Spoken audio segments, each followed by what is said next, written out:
Hello नमस्कार. तर सकाळी मी मॉर्निंग वॉकिंगसाठी गेले होते. तर येताना ग्रीन टी घेतली. तर मी घरी येऊन मग ग्रीन टी पिऊन घेतली. त्याच्यानंतर मग नाश्त्याची तयारी लागले.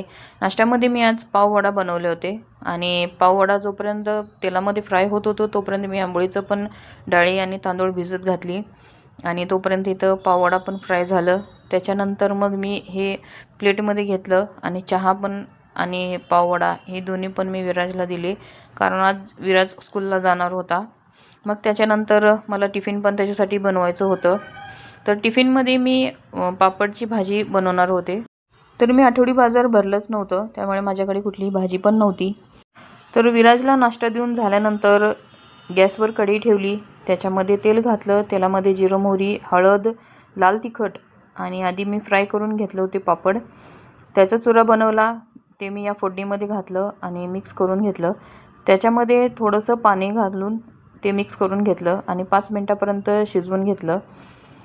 पापडची भाजी तयार झाल्यानंतर मी पीठ मळून घेतलं आणि चपाती बनवून घेतली टिफिनसाठी. तर विराजचा डबा झाल्यानंतर मी त्यालाच सांगितलं की तू आता टिफिन पॅक करून घे, तोपर्यंत मी आवरून येते, कारण त्याला शाळेला सोडायला जायचं होतं. तर विराजने टिफिन आणि वॉटर बॅग भरून घेतली, तोपर्यंत मी आवरून आले आणि आता मी त्याला शाळेला सोडायला चालले.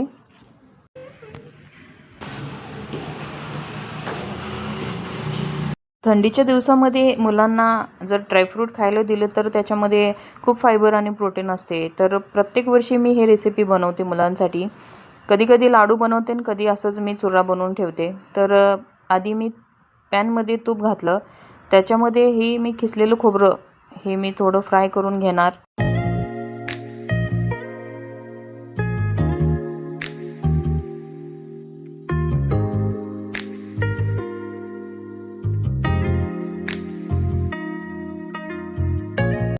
खोबरं भाजून झाल्यानंतर मी वाटीमध्ये काढून घेतलं. परत पॅनमध्ये तूप घातलं. त्याच्यामध्ये बदाम फ्राय करून घेतलं.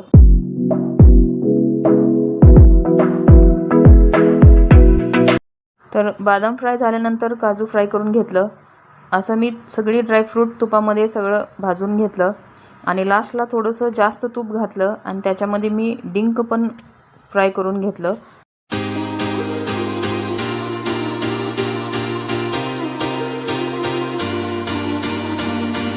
तर सगळे ड्रायफ्रूट, खोबरं आणि डिंक तुपामध्ये फ्राय करून झाल्यानंतर वाटीमध्ये मी काढून घेतलं मिक्स करून आणि पुन्हा पॅनमध्ये थोडंसं मी गूळ घातलं आणि गूळ मेल्ट झाल्यानंतर त्याच्यामध्ये मी तुपामध्ये जे काही ड्रायफ्रूट्स आणि खोबरं मी भाजून घेतले होते ते सगळं मी या गूळमध्ये घातलं आणि मिक्स करून ड्रायफ्रूट आणि खोबरं गूळमध्ये चांगलं मिक्स झाल्यानंतर त्याच्यामध्ये 4 ते 5 हिरवी वेलची घालायची आणि हिरवी वेलची घालून 5-10 मिनटं शिजवून घ्यायचं. तर हे रेसिपी खूप पौष्टिक आणि फायबरयुक्त आणि प्रोटीन सगळंच या रेसिपीमध्ये असते. मुलांसाठी खूप फायदेशीर ठरते. तर प्रत्येक थंडीच्या दिवसामध्ये मी हे रेसिपी मुलांसाठी बनवते. तर गार झाल्यानंतर डब्यामध्ये भरून ठेवलं तर तुम्ही असंही खाऊ शकता आणि ह्याचे लाडू पण बनवू शकता. तर अक्षरा आणि विराज दोघं पण शाळेला गेले होते आणि त्यांचे पप्पा पण कामानिमित्त बाहेरगावी होते. तर तोपर्यंत दुपारी मी थोडंसं झोपून उठले. त्याच्यानंतर हे संध्याकाळची वेळ आहे. संध्याकाळी मला आणायचं होतं चिकन. तर मी विराजला शाळेतून घेतलं आणि मी चालले चिकन घ्यायला. तर आधी मी सासूबाईंच्या घरी गेले. त्यांच्याकडे हे डॉगी आहे. तर विराजला व्हिडिओमध्ये यायला आवडत नाही, तर मी त्याचा हे लपूनच व्हिडिओ काढत होते. तर त्याच्या लक्षात आल्यानंतर त्याला राग आला आणि माझ्याकडे बोट करून म्हणत होता की मम्मी तू हे व्हिडिओ आधी बंद कर म्हणून. तर त्याच्यानंतर मी आणि सासूबाई आम्ही दोघे बाहेर गेलो फिश मार्केटमध्ये, कारण सासूबाईंना फिश घ्यायचं होतं आणि मला चिकन.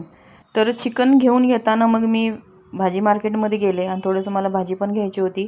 मग भाजी घेऊन घरी आल्यावर सगळं भाजी एका ट्रेमध्ये धुवून स्वच्छ पुसून मग मी फ्रीजमध्ये ठेवलं आणि त्याच्यानंतर कोथिंबीरला पण धुवून निवडून घेतलं.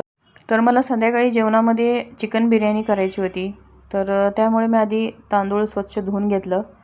तर डीमार्टमधूनच मी ही बिर्याणीचे तांदूळ आणले होते आणि त्याच्यामध्ये खडा मसाला घातला. लवंग, दालचिनी, हिरवी वेलची, मसाला, वेलदोडे आणि चक्री फूल घालून थोडंसं तेल घातलं. थोडंसं व्हिनेगर घालून शिजवून घेतलं भात. आता हे चिकनमध्ये मी दही, आलं लसूण आणि हिरवी मिरचीची पेस्ट घातली. त्याच्यामध्ये धने जिरे पावडर, चिकन मसाला आणि चिकन बिर्याणीचा मसाला घातलं, थोडंसं मीठ आणि हे कांदा लसूण चटणी आहे ते मी ह्याच्यामध्ये 1 चमचा घातलं.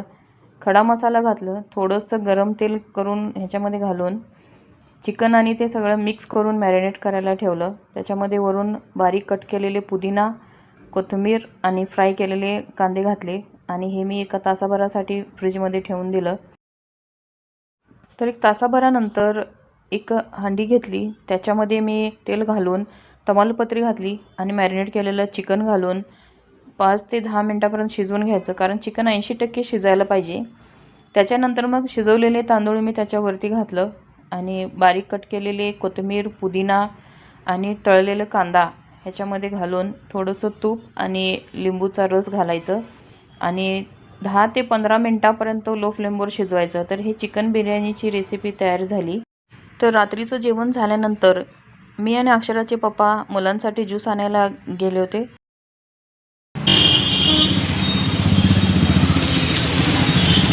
तर ज्यूस आम्ही पार्सल करायला सांगितलं होतं, तोपर्यंत आम्ही आईस्क्रीम खाल्लं. व्लॉग आवडला असेल तर चॅनलला लाईक, सबस्क्राईब आणि शेअर करा.